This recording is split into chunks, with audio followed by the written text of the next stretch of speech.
guys sure you don't want to go and see a real talk? This is a good time to run. So 2 kinds of people come to my talk. People that haven't been to my talk before and just make wrong choices in life. And then people that have a problem with sugar and need more of it. So if I hit you in the face, that's a bonus point. Okay, for me. All right, so here we are. This is obviously not where we are. Come closer, come closer. Please come closer, much closer. In fact, there's a chair right here with your name on it. I won't be long. I want you to not take sweeties from strangers outside this room.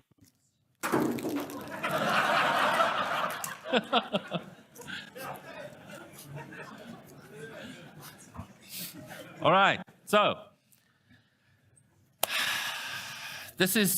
I'm on a bit of a journey this year. Where were you in March 2014? Do you remember? All right, I was out buying this laptop. In March 2014, I bought this laptop because my other one went swimming. And that's that talk on its own. So I got this laptop, and it's been sitting in the cupboard for a couple of years. And last year, I went on an adventure with a client that challenged me to say they have old servers and old equipment, technically still viable, technically still usable, but they can't install the server software on there and all other kinds of things. What can they do with a warehouse full of equipment? And I was like, whoa, that's a bit... Get new stuff. And the guy was like, no, everything is still working. When we decommissioned our servers to the cloud, before we were almost bankrupt, we put everything in storage and it's still working. Now we're realizing that the cloud is costing us literally hundreds of thousands of rands a month, and we want to kind of not spend that, have hardware. Can we do anything with that hardware? And that led me on a bit of a journey. So that takes me back to something that happened in 1997. And I want to see, does anyone recognize this? Stay a while and listen. All right, it's one person, 2 people. In 1997, I think someone born yet, possible. I was sitting at work and I was translating C++ code to C++ code in different compilers. Now, this is the same language, right? It's C++. There's supposedly a standard. And every compiler was different. And we had DOS code that I was translating to Windows, and it was just a nightmare. It was the same language, and it just didn't work across different compilers. I was sitting there, and I was working at 2 at that stage. The one machine was my build machine, because when you build the C++ project, it can take 2, 3, 4 hours. I am not kidding you. It can be really complicated, and it was really difficult back then. We didn't have a real mess. So this mic fades in and out. My second machine was for important things while I was waiting for the build to happen, right? Stay a while and listen. That's what I did for hours and hours and hours in between sitting for a build, or sitting and watching the build, just run and run and run and run. It was very, very frustrating. A guy walks into the office with a PC Magazine CD. Who remembers CDs? All right, a little bit more people. He comes in with a CD, comes to my desk, and he goes, "Boot, check this cock." I'm like, what, man? You think, build's running, I'm working, but I'm also playing Diablo. And he had Java on that CD. And Java had the promise where you could write code once and it won't work anywhere else. Anywhere else, right? So we got Java, we started using Java. Java was amazing. I had a fantastic career building Java that doesn't. I have code that I wrote in 1994 in production.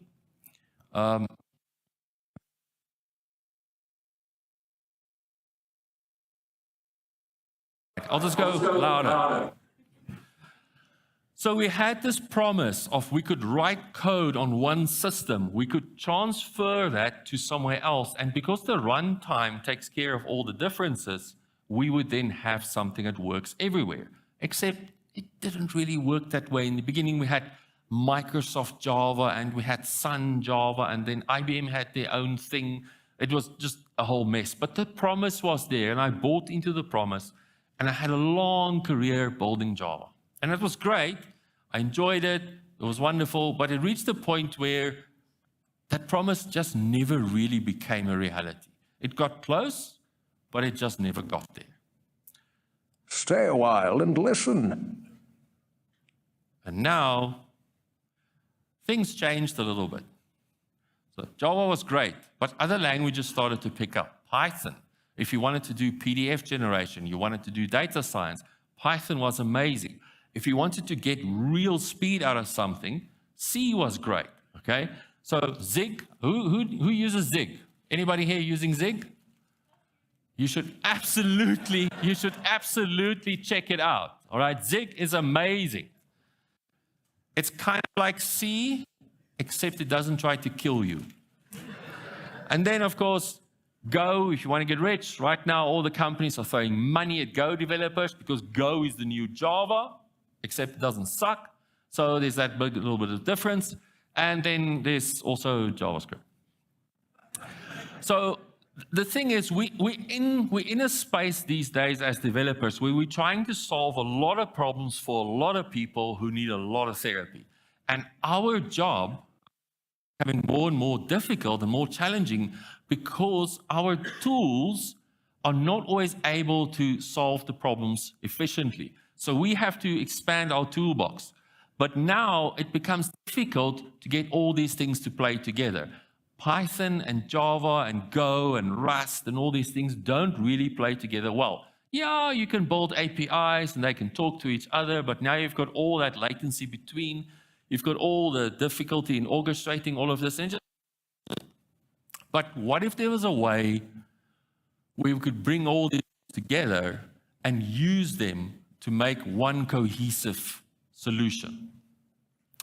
And now you can disappoint project managers in various languages, not just one, which for me is a bonus. So there is good news, right? There is good news. We do have all these wonderful tools. They all can do all fantastic things, and we can bring them together. And the way we do it is we go back. Is this big enough? Can you all sort of read? All right. So we go back to something called WebAssembly. Now I want to clarify from the beginning. WebAssembly has got nothing to do with, and even less with assembly. I don't know why they picked. Does anybody here know assembly language? All right. Assembly language. Not the fuck. Okay. There's no way. All right. This looks basic, more or less. And it's got nothing to do with the web either, because it can't do anything in the DOM. So why? But, that's the name that we're stuck with. But what this does do, it gives us a bytecode target. That's the same everywhere. Now, the thing is, if your programming language is able to output bytecode like this, you can run this wherever there's a WebAssembly runtime available. And what's nice about this is because it's a compiled target, it doesn't matter what language you start with. What matters is that you end up with WebAssembly bytecode. So it could be written in Python, it could be written in PHP, JavaScript, Rust, Zig, Go, Tiny Go. You can write it by hand like this if you're really stupid. So this is a lot of work. This is what you give the compiler writers to do, and then they do all of this for you. Now, this is an interesting compile target because you define a module. That's pretty easy, right? Module is something that you group things with.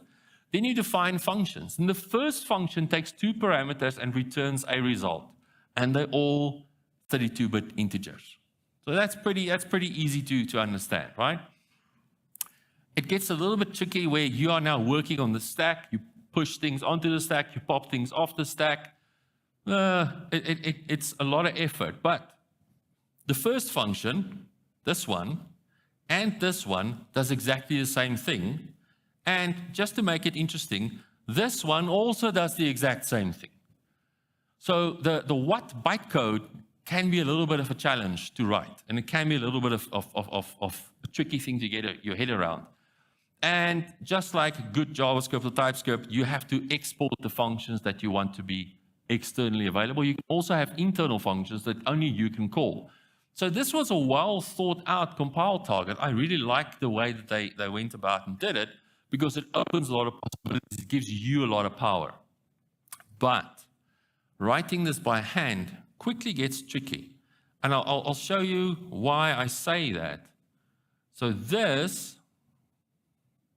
I'm not even going to make it bigger, but this is code to get the greatest common denominator between two numbers. Now, I don't know about you, I don't get paid enough to write this shit. Okay, this is way too much effort. So it almost looks like assembly, except it's worse, because this doesn't make sense. But this is the kind of code that it outputs, and that's good news for us, because if your programming language can output this, it means that you can pretty much do anything with any language, all right? So, now, I like the idea of WebAssembly. I like the idea of the what code. I like all of that. I'm a developer. I am surprisingly very lazy, right? So I want to do less work for more money. That's my thing, all right? I'm a consultant. I put the con in consultant. So for me, I want to do the easiest thing that I can to make this happen. So how do I do that? Well, fortunately, you have people that have gone and done things like this. We can all figure out what that means, right? I mean, that's C code. It just works out the square of a number. Nothing special. But I can compile that to WebAssembly. Now, once that's compiled to WebAssembly, the WebAssembly runtime can execute it. It doesn't care what you started with. This is the big thing, right? So I can do that, or I can go to Go, and I can have some Go code that doubles up something. Now, this is easy to understand. This is easy code. This is code that you write all the time anyway. You are using Go, right? Who's not using Go? Why are you here? Jeez, I can't believe this. All right. You can even use Rust. You can have the normal tests that you normally write in Rust. You can have tests. It's normal code. It's nothing special. There's a couple of keywords that you add, and there's maybe one or two things you have to remember about data types and stuff, but it's not a big thing for you to be able to target Wasm. This is what surprises a lot of the. You don't have to change a lot about what you do to tap into this ecosystem. And you don't have to touch front-end code, which for a lot of people is a really big bonus, right? This is all happening on the back end. It's all happening in the API. So now we go, okay, we can write all these things, but what can we do with it? The easiest one for me to show is, maybe I should go here.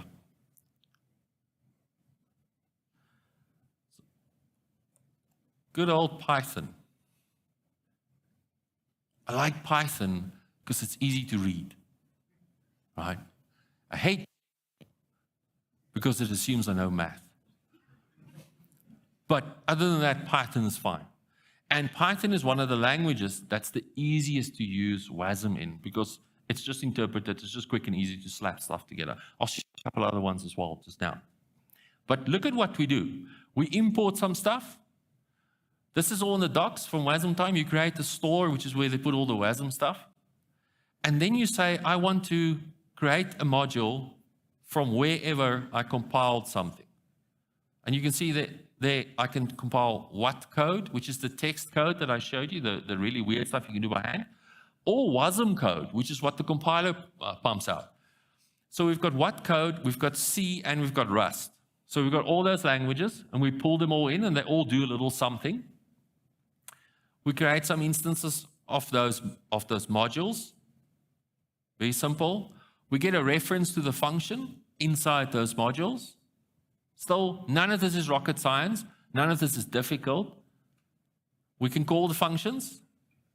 We can send them parameters. They give us results back. And we can print those results as we would normally do. Nothing that I've done here is out of the ordinary for a Python developer, right? So at the company where we were doing this, it's an engineering firm. They have a massive amount of code written in C. They have to write C on paper that you can type in and it works. First time. Okay? It's frightening how much these people know about C.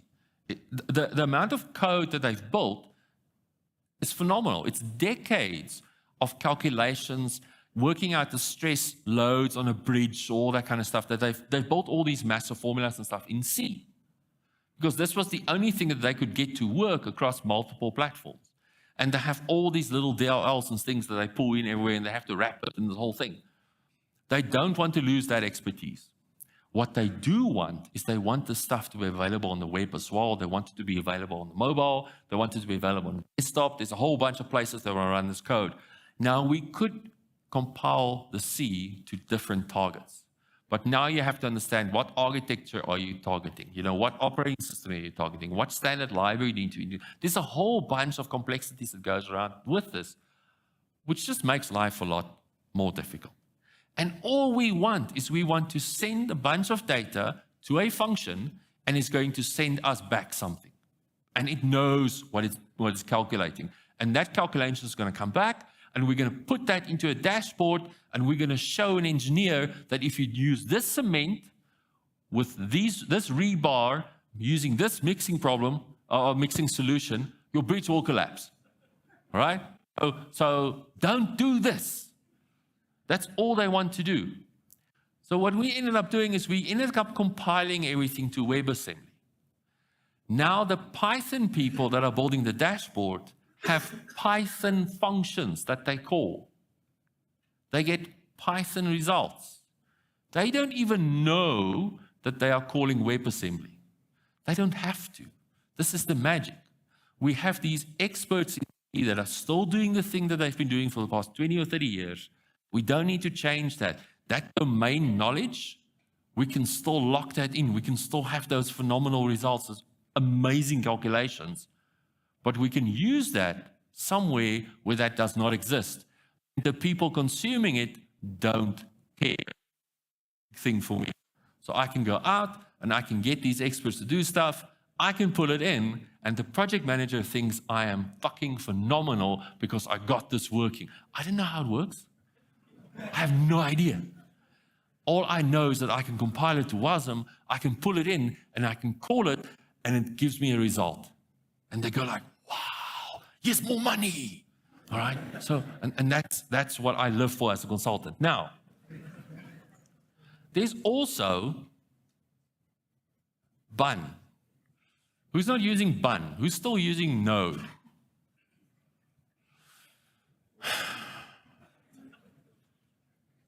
Oh, no. All right, so in Bun and in Node, I have to say, in Node, you can do the same thing.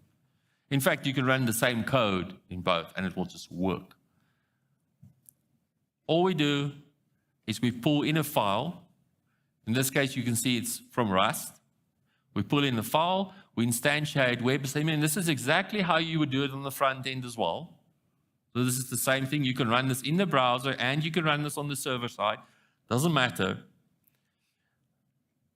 And then we can simply call a function that we imported.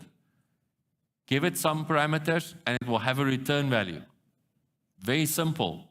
So from your Bun or Node developer's perspective, There's nothing special. There's a little bit of boilerplate code to get this function in. Once it's there, it's in the ecosystem. And you continue as is. So what I love about this, you don't have to reskill teams to be able to use more tools. What happens, especially at larger companies, is you have the data team, you have the reporting team, you have all these teams, and they have tools that they like using because those tools are great at solving the problems that they have. But the moment you want to start integrating this into a cohesive solution, you have people murdering each other with axes. So that's bad, by the way. So we try to avoid axe deaths where we can. Some people, QA is asking for it. But at times you do want to integrate stuff, you do want things to work together. This gives us a common platform that we can target. And what I love about this is once I have figured out how to take something that the data team has built and put it into Wasm, I can run it anywhere. I can run it on the edge. I can run it in a Lambda. I can run it on a serverless platform. I can run it on a mobile device. I can run it on a server. I can run it on a Raspberry Pi. There's nowhere that I can't run this because all these runtimes and stuff exist now. And unlike the Java runtime, this is properly sandboxed. So security is less of an issue. I don't have data leaks and stuff that I need to worry about. There's a whole framework around that. There's a lot of wins here. There's an upfront cost because I have to go and change tooling. I have to go change testing. There's a whole bunch of things that you need to do to make this work in the beginning. But once you have it in place, it's business as usual for most of your development cycle. But you have more ability to deploy to different platforms. And here we go, and we are loading some stuff from Go as well. And we're just calling it. Now this can get a little bit confusing. Get there. Can be a little bit confusing sometimes because people ask me and they say, okay, that's nice, but what is the point?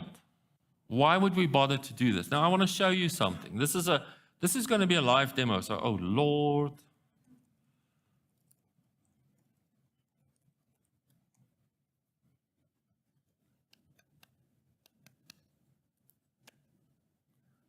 All right, so this is a desktop app, right?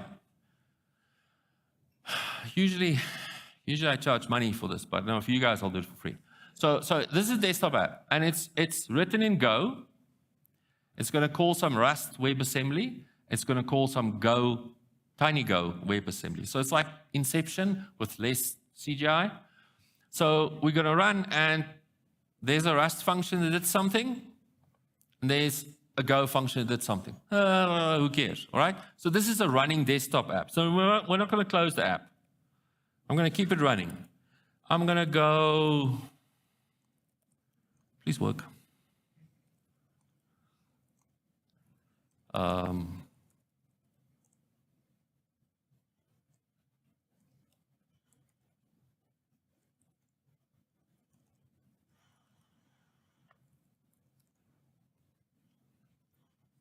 All right, so now I've redone my assembly, and what I'm going to do is I'm going to copy that WebAssembly into a specific folder, going to go back to my running desktop app, and I'm going to get a different result because I've now changed my runtime app at runtime by telling the runtime to read something at runtime.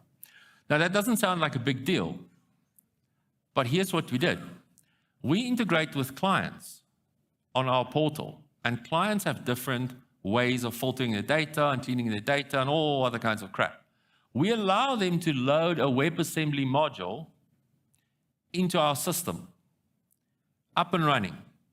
Now, at any point in time, depending on what's happening, there can be hundreds or even thousands of transactions in flight. I don't want to restart anything, ever. So what happens is the client loads their Wasm into our portal. The portal goes into the testing suite. The testing suite runs through it, and it checks that this Wasm is most likely not going to bring the house down, chucks it out to the live server sends a notification to the live server, hey, reload the Wasm integration for this client. It reloads it. It takes like a second to reload it. And from that point onward, it's using the new Wasm. So that client updates their own integration at their own time with their own engineers. They send it to us. We have zero deployment cost because nothing goes down. And it just updates for them. Simple, easy, make everything the client's problem, not ours, right? So now we go, okay, that was a mistake. And we just go, should have been that, right? And we just go, build it again. You see it builds quite fast. Go in, go back, and it's done it again. It's simple, it's easy, it's fast. And this is the thing. We're in Go, and we're calling something that was written in Rust. We don't care. That's the thing that I love about this. I don't care what language you use. If you can get the .NET Docker image to work on your machine, then you can compile .NET to Wasm as well. You can have .NET functionality. You can finally free people from the tyranny of Microsoft because you can take that .NET code and you can move it somewhere good, right? Say no to evil. So, I don't know, there's a couple of companies out there that are already doing this. So Kong Gateway does the same Wasm plugins that you can write on the gateway. So if you have a specific way that you want to filter traffic or something, you write the filter, you pop it up there, and your filter runs in their gateway the way that you want it to. So you can do all kinds of crap there. You can, like I said, do serverless apps, microservices. The big thing for me is that I can use multiple languages, and this is another talk, but I can take multiple languages and compile them into a single Wasm component as well. And I can distribute that component. And nobody needs to know that there's a little bit of Zig and a little bit of C and a little bit of Rust in there, because it's just Wasm bytecode at the end of the day. And that can go out, and whoever uses that will have the exact same output that I intended it, because of the way that the Wasm sandbox and stuff works. So, now, I want you not be cuck. I want you to be Wasm. You can rate talks, you can win prizes. What's lovely about this is you can give me zeros for everything, you still enter the prize giving. So you have no reason not to go and rate talks. I will now take questions, no opinions. I don't care about your opinion, I don't want your opinion. I will take questions and I will refer you to the documentation. My question is about performance. Are there any performance costs to integrating Wasm plugins to any other? Yes, absolutely. So, and it goes two ways. It can be faster and it can be slower, and you have to test. So we have scenarios where the Wasm code executed faster because it was originally JavaScript or something like that. So the interpreter kind of gave us a knock there. And we have Wasm code where once we compiled it, it was slower. And then we had to kind of make a call. For us, we look at the overall metrics. Is this a function that gets called often? Because then we might need to optimize the crap out of it. But if it's something that happens twice a year, and it's now a lot easier for me to do, I'm happy to wait a second longer for that to finish. So, but yes, there is a performance penalty, but there can also be a performance gain. And I can't tell you which is which until you run the thing, unfortunately. Could we maybe go to some of your code? Oh, Jesus. Especially here when we do the export. The only thing I'm slightly nervous about is that double or right extender. We're not really getting time safety, we're not really getting a lot of stuff. That's my only concern. If I have a million of these things, and the Wasm module now changed for some reason, now needs a third parameter, I'm not going to be able to pick it up. No, you're not. But we recommend more tests than you think is necessary probably 3 times as many as you think is necessary.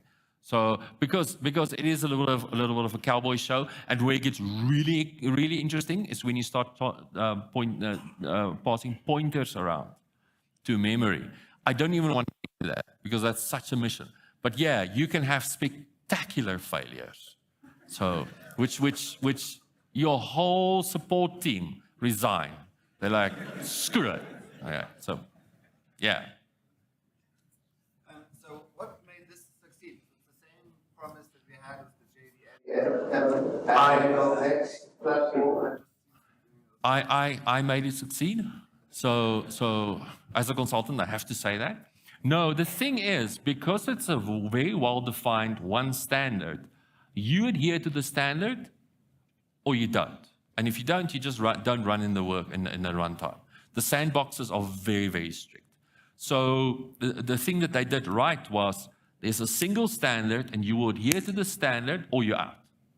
It's as simple as that. With all the other things, with .NET, you have multiple implementations. With Java, you have multiple implementations. So you can have, what was that? Was it Mono? Was the other one? So with .NET, you had Mono and .NET at one stage. So you had code that kind of was the same, but maybe wasn't.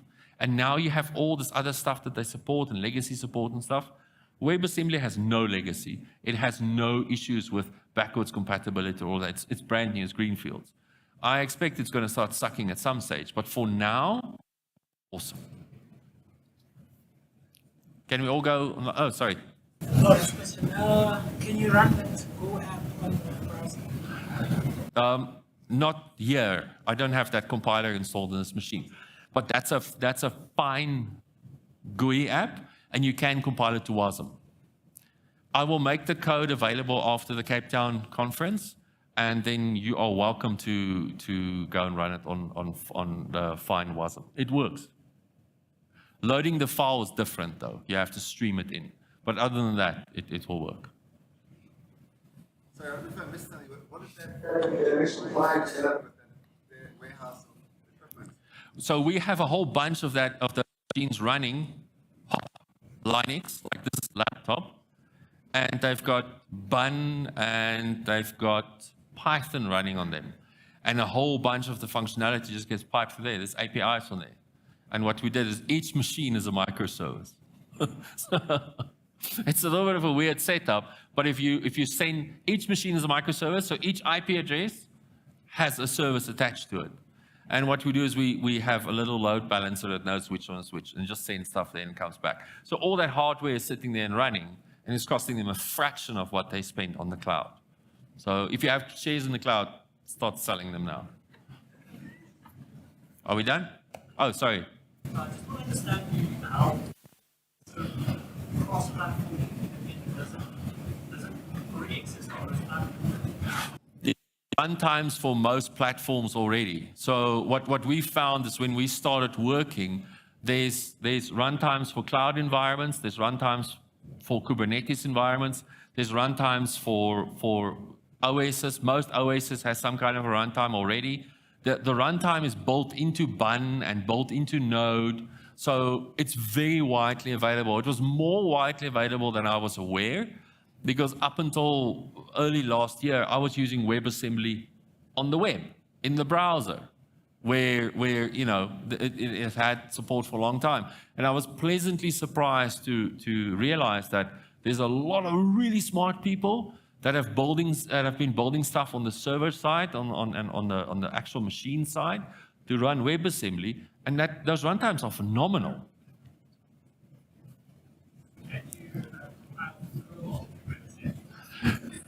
In theory, I mean, there's a PHP to it. So if you compile PHP to anything, you can compile anything, I guess. So, but you should write it and get famous. Is there a Wasm you compile? Yes. Yeah. There's a very cool Wasm decompile. It's literally called Wasm-decompile. And let me show you.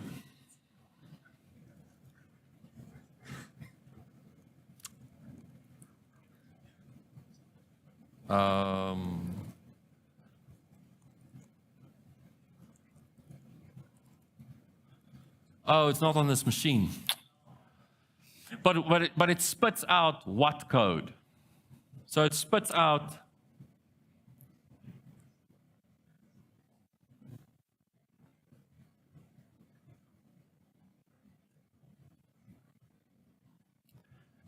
stuff like this. Yay! All right, so I don't know if anybody wants another little chocky. Oh, I don't want to break another light. Is there any more questions? Do you want a chocolate? I'm going to injure someone. Yeah, got you. All right, we done?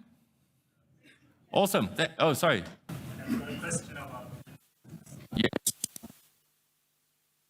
if I release that shortly, I'm curious about this. It is ridiculously simple because the Wasm compiler will compile or fail. That's very simple. We've got some tests that we run, and the release is literally just popping a file somewhere, and the runtime picks it up. Don't tell my boss how easy it is. He doesn't need to know. But it's no more difficult than anything you've ever done before. It's very simple. So what about the other Wasms? I really don't know about these yet, but I think there's like Wasy and Wazer or something. Same sandbox. They all adhere to the same standard.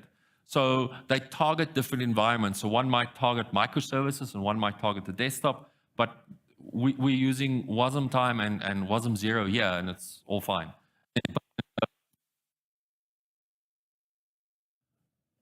Do you have a deal with hardware that traces into the Wasm, or how do you go? So what I normally do is I debug the source build, like the C code or the Zig code or the Go code, because I'm lazy. Reading that Wasm stack is like, blah. But reading the C code and writing tests for the C code is very simple. And then what we have is we have smoke tests for the Wasm. So we've got a full suite of coverage for, let's say, the Go code.